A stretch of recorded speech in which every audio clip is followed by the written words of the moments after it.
So one of the things, here, let's do this. One of the things that happened recently at Brick Bottom, artist building where I live, is we had a show of figure drawing.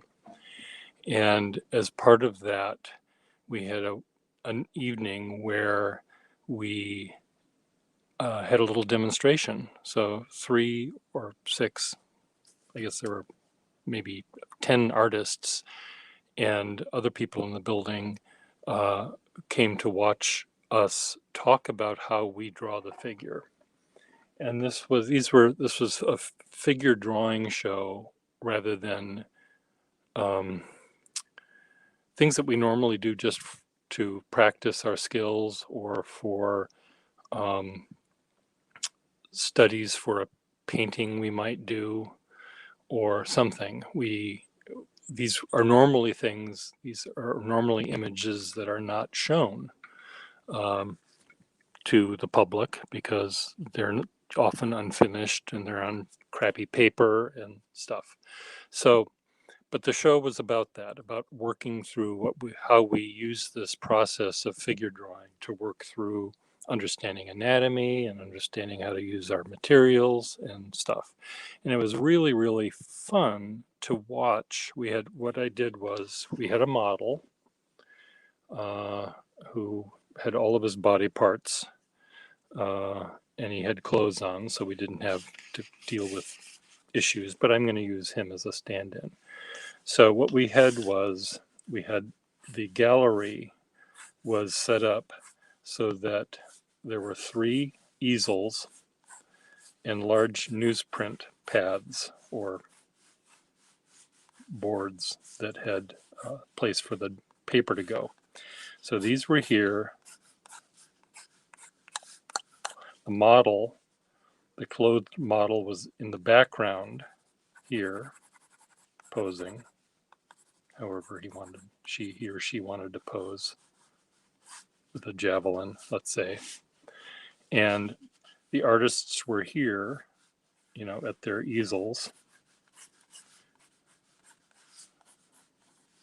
And the audience was here sitting, these are their heads, looking both at the model so they could see what we were all drawing and to see the artists draw.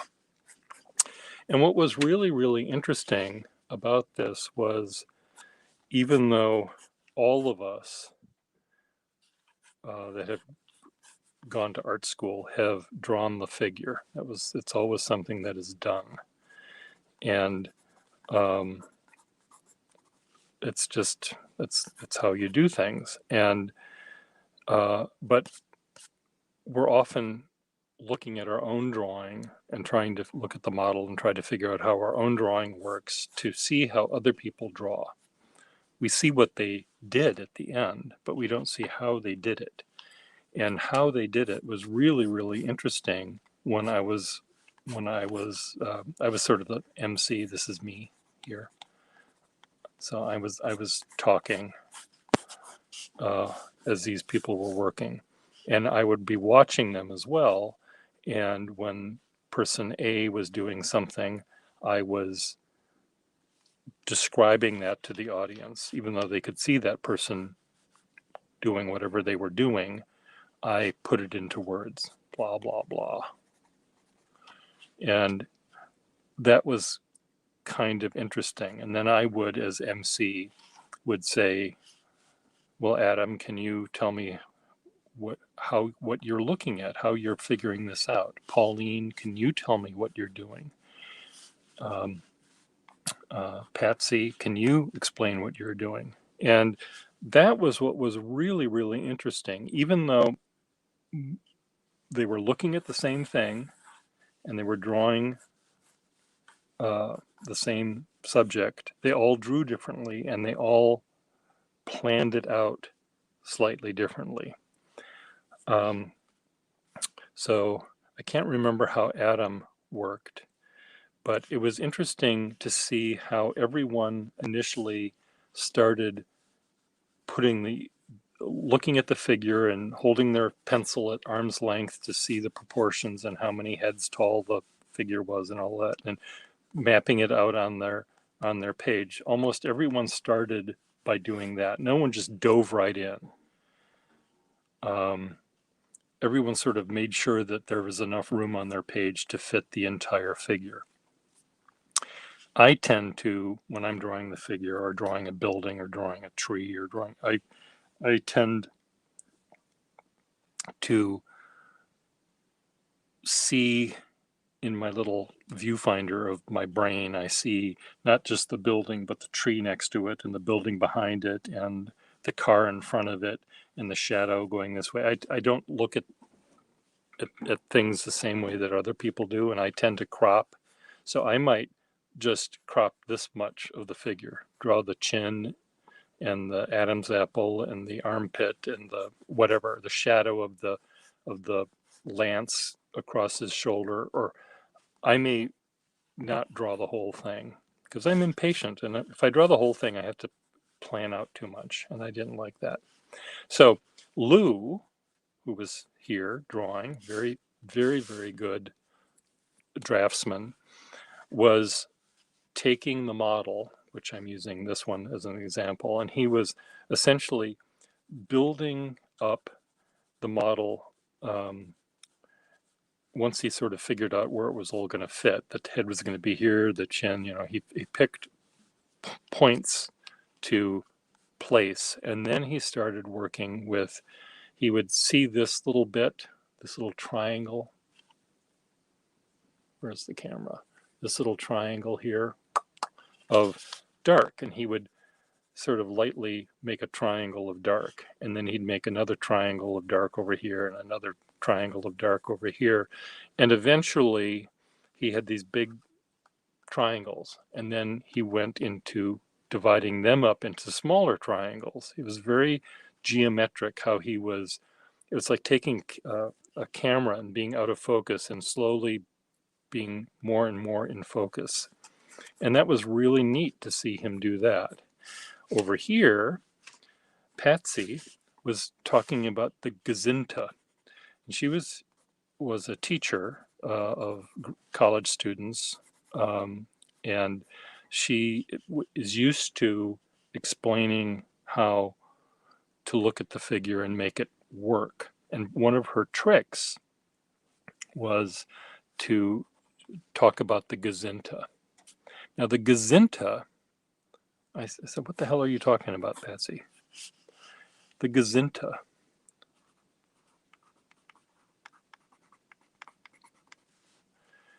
Gazinta is how it's spelled.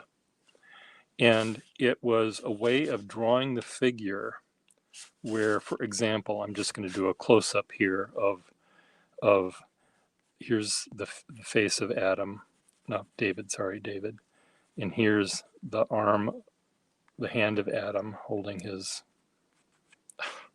David holding his slingshot thingy. And the Gazinta was how she would map out the figure. And it was the shape, the line of the arm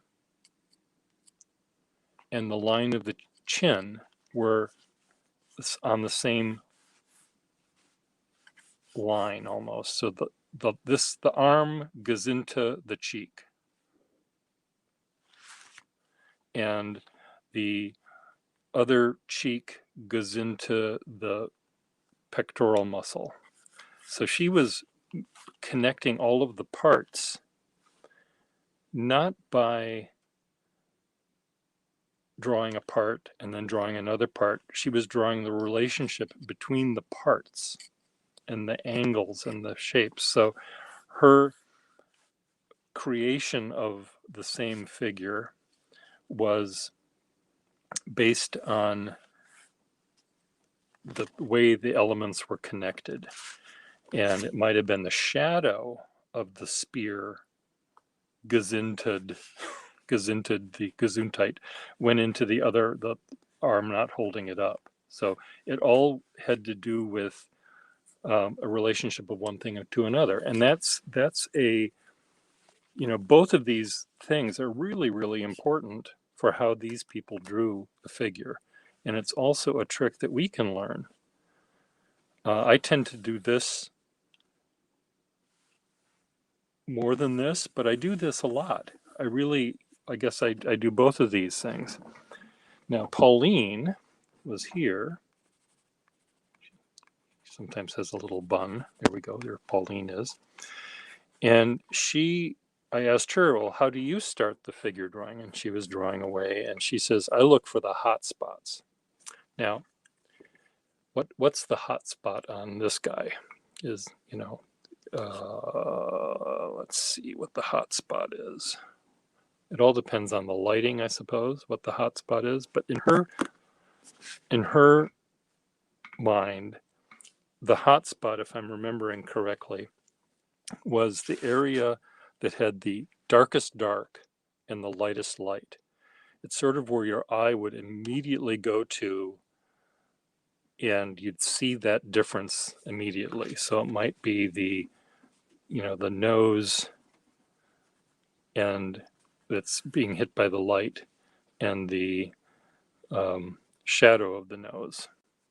So, you don't want him to look like Hitler, so you have to continue to build it out on the less hot spots. Well, this eye is, there's a dark here. So she focused on the contrasts. She'll start there, working with the thing that is the most contrasty, the brightest light and the darkest dark, and then she'll work out from there.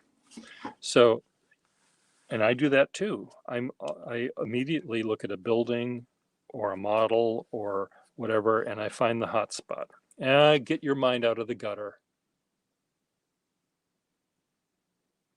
I've warned you before. Get your mind out of that gutter. I'll do another video. We can be all in the gutter all of the time. But what was interesting is all three of these artists, and then the three that followed, and then I think we even had three that followed them, and then we had different models taking different positions, and there was one model who posed, and everyone is doing the same thing, drawing the way they were doing, however it is, measuring out the figure. And I explained that if we're doing a drawing of this man, and we all knew this guy, he's been a neighbor here for over 30 years, and because many of us are now 30 years older than we were 30 years ago, we need assistance getting around, and he uses a cane. And he's used a cane for a long, long time, and his cane is bright, clear plastic with sparkly bits all over the place on it. And he walks with the cane. So the cane, I said, don't forget the cane. The cane is an important part of this figure. So, and no one had thought about putting the cane in there, but the cane, he wasn't walking. The cane was resting up against him in the chair, but no one had bothered to draw the cane. And I thought, well, here, the cane is essentially a third leg on this guy, and it's so much a part of him that you can't leave it off, I wouldn't think. So it was just really, really interesting to see how differently we all drew, but we all of us sort of did everything everyone else was doing, but maybe we didn't ever put a name to it. I never talked about Gazinta like that, and I never talked about the hot spots like Pauline did, and I never did the focusing thing that Lou did. But it was really, really fun to see how differently we started the drawing, and how we eventually finished it. And I think it would be really, really fun for urban sketchers, after we draw for 2 hours and look at the drawings we do, maybe we pick 3 three people, or find three people that can quickly do another drawing together, where we can all look over their shoulders as they draw, and then each one of them could, maybe if they're able to talk and draw at the same time, explain what it is they're focusing on and how they're planning out their picture. And some people in urban sketchers, some people draw.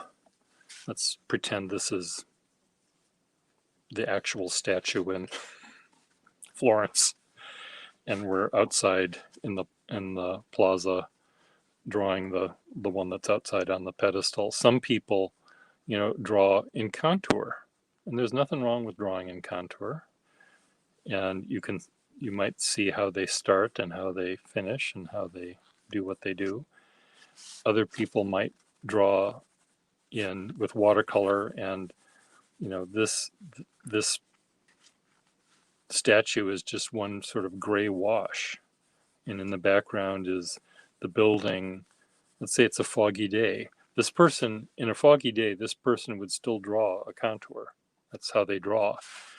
Whereas if it was a foggy day and there was a watercolor person, they would draw it very differently than they would if it was a sunny day or whatever. So I think there's enough variety in how we draw, and I would love to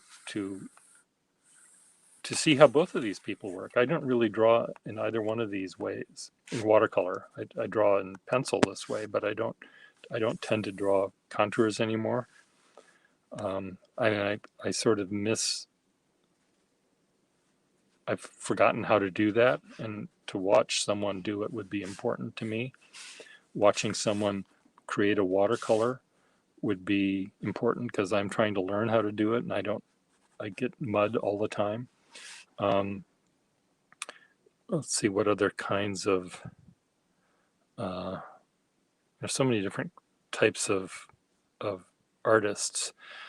Again, this is a bad example, because someone else might look at the same image, and rather than focusing on the statue, which is here, they're focusing on the bell tower and the street and the shadow and the outdoor cafes and the ambulance over here, or whatever. They're drawing the noise of the city, maybe. So I think that would be fun to do. When we're done drawing, looking at each other's drawings at the end, pick three people raise their hand who wants to spend 10 minutes more, or 15 minutes, drawing and talking about what they're drawing. And it could be a small detail of something. There's one of my neighbors went to Urban Sketches with us one day, and she was we were all at the cemetery, Mount Auburn Cemetery, and some of us are drawing lots of tombstones and monuments and trees and shadows and people having their lunch over here and birds and shit. Other people were drawing maybe just one thing, one monument with the weeping angel and the palm leaves and the drapery and the gloomy thing. And anyway, my neighbor spent the entire time just drawing. I don't want to say just, because beautiful drawing. There was a step going up to a family plot, marble step, and over here was a marble urn, and up close on the other side was a marble urn, and that's all she drew, just these two marble urns. And the shadowing that she got, the beautiful tonalities were just amazing. And where she drew not just the shading and the shading here, but it was the backlit shading, and just the light, dark, darker, and then just that little tiny bit of light that was just magical. And the drawing had it looked like the drawing took 15 minutes maybe at the most. And it may have taken a half an hour or 5 minutes. I'm not really sure. She told me that this was the only drawing she liked. So she did more than this one in 2 hours. So I think if we find people that maybe draw a little bit faster than some and just ask them to do this, maybe someone that works very, very slow and very detailed, we can watch him as he or she can watch them as he or she continues to render the detail on a house, whether it be drawing shingles or drawing the window box or something. I think if they can't do or don't want to do an entire drawing in 10 minutes, doing a detail, continuing to work on a detail might be fun to watch too. Very instructive. And I don't think the idea is to explain or to tell people that this is how you have to do it. It's just, this is how I do it. This is what I find interesting about this. And I think that would be a really fun thing to watch. What are your thoughts? Write your answers below. Bye.